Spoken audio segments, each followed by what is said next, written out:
अस्सलाम वालेकुम एवरीवन। फवाद, ये तो कल हेलस्टॉर्म आया है हैदराबाद में भी, सिंध में भी, यार बड़ा नुकसान हुआ है उस पर और बड़ी वीडियो सर्कुलेट कर रही है मार्केट में। बड़े लेवल के पैनल्स जो लगे हुए थे इंडस्ट्री के ऊपर भी, वो भी बड़े ज़ाया हुए हैं। तो लोग इसका हल भी पूछ रहे हैं कि क्या हल है इसका, किस तरह हम पैनल को बचा सकते हैं। इस देयर अ वे, कोई हल है इसका कि हम बच जाएँ इससे? देखें, एक दो वीडियोज़ ऐसी सर्कुलेट कर रही हैं जिसमें एक कंज्यूमर ने अपनी छत पे जो 2 सोलर पैनल लगाए हुए थे, एक के ऊपर जाली लगाई हुई है। अच्छा। एक एंगल के 4 फ्रेम बनवा के उसने ऊपर ना ग्रिल लगवाई हुई है। ठीक है। पतली जाली लगवाई हुई है। हाँ। अब वो जाली मोटे ओले, मोटे हेल स्टॉर्म को तो रोक लेगी, मोटी हेल को रोक लेगी वो, बट छोटी हेल को नहीं रोक पाएगी। हाँ। तो और प्लस वो पतली पतली जाली है, वो कुछ सनलाइट तो रोकती है ना, वो जितनी भी पतली हो, आंखों से आपको लगता है कि वो सनलाइट नहीं रोक रही, बट वो सनलाइट रोकती तो है।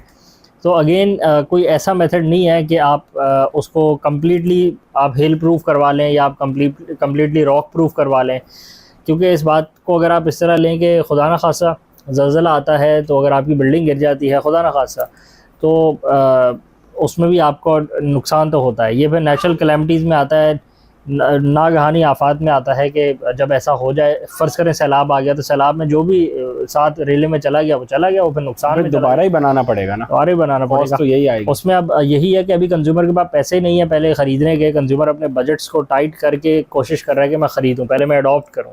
तो उसमें फिर इंश्योरेंस का आंसर, इंश्योरेंस का जो पहलू है वो भी बाद में सामने आएगा।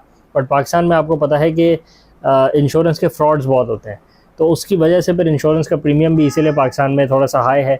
ऑन दी अदर हैंड कोई और ऑप्शन नहीं है। अच्छा, वैसे जो बड़े जो मेगावाट्स पे लगवा रहे हैं उनको तो इंश्योर करवाना चाहिए और इन लोगों को भी, इंश्योरेंस कंपनीज को भी इंश्योर करवाना चाहिए। It's a very good product जो लोग, अब हो सकता है कि ये प्रोडक्ट मार्केट में बिके, इंश्योरेंस का प्रोडक्ट, कि यार अपने सोलर पैनल्स को, पूरे सिस्टम को इंश्योर करवाएं और उसका एक स्लाइड सा प्रीमियम दे दें उन्हें। इंश्योरेंस भी देखें तकाफुल वाली हो, जिसमें जो नॉन इस्लामिक पहलू है वो निकल जाए उसमें। क्योंकि और प्रोडक्ट्स भी हैं जो कि बिल्कुल नॉन इस्लामिक प्रोडक्ट्स नहीं हो, इस्लामिक अप्रूव प्रोडक्ट्स हो, तो आप उसमें ये होता है कि कंज्यूमर के नुकसान होने के चांसेस कम हो जाते हैं। और गाड़ियों के इंश्योरेंस में भी आप देख सकते हैं कि इस्लामिक प्रोडक्ट्स अवेलेबल है, ताकि वो हर तरह की मार्केट को केटर कर सकें आप, और कंज्यूमर का जो नुकसान है आप उसको बचा सकें। क्योंकि कंज्यूमर ने एक अच्छा खासा 10 किलोवाट के सिस्टम के पीछे 19 लाख रुपए लगवाए हुए हैं। उसमें 10 तो नहीं ना, ये तो लोगों का तो बड़ा मेगावाट्स में नुकसान हुआ है। बिल्कुल सिर्फ एक स्केल दिखाने के लिए कि 10 किलोवाट ही से सिर्फ 10 किलोवाट के पीछे 19 लाख लग जाता है।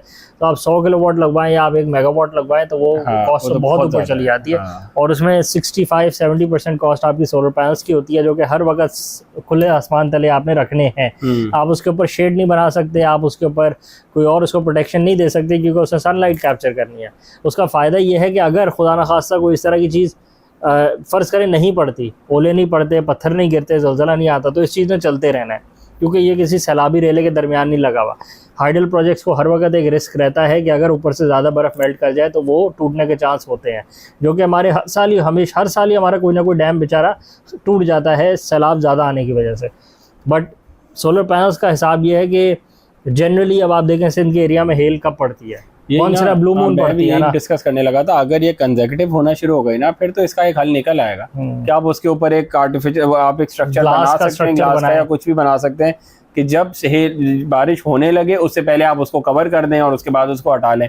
पर ये तो अब once in a blue moon होती है, कभी मेरा ख्याल है हुई भी दूसरी तीसरी दफा हुई आज तक इन इलाकों में, तो उसमें इसको आप प्रेडिक्ट भी नहीं कर सकते, ना इसको प्रेडिक्ट कर सकते हैं, ना आप इसके लिए आप कुछ बना सकते हैं। बट आप यही कर सकते हैं कि आप अभी फर्स्ट स्टेप में तो यही है कि आप इसको अपना अडॉप्ट करें। दूसरा ये है कि जिनके डैमेज हुए हैं, ये आप देखेंगे मार्केट में रिसाइक्लेबल मटेरियल्स के तौर पे आ जाएंगे। अच्छा, वैसे फवाद, यहाँ पे रिपेयर की इंडस्ट्री भी क्रिएट हो जाएगी, तो वो चल रहे होंगे अभी पैनल्स, एज लॉन्ग एज कि उनके बस बार सारे ही ना टूट गए हैं, वो पैनल सब यूज कर रहे होते हैं। अब अगर एक हेल यहाँ आके पड़ा है तो बकाया पैनल तो चल रहा होता है ना, पैनल चल रहा होता है, बिल्कुल कॉम्प्रोमाइज्ड होता है, एक्सपोज्ड होता है कि उसका बस बार एक्सपोज हो रहा है, वो पानी उससे लगेगा तो उसमें करंट फैलने के चांसेस हैं, लीकेज करंट भी बढ़ जाता है, एफिशिएंसी भी थोड़ी गिर जाएगी, but still work very fine.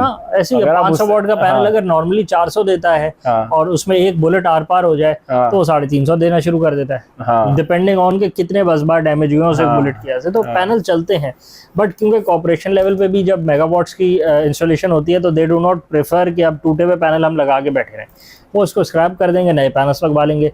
एक मजे की बात यह है कि टोटल 2 से 3 साल में मैक्सिमम आपकी ROI तो वापस हो जाती है ना।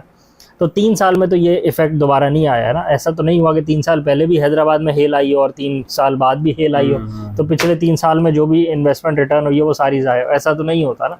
तो ये once in a blue moon के हालात हैं।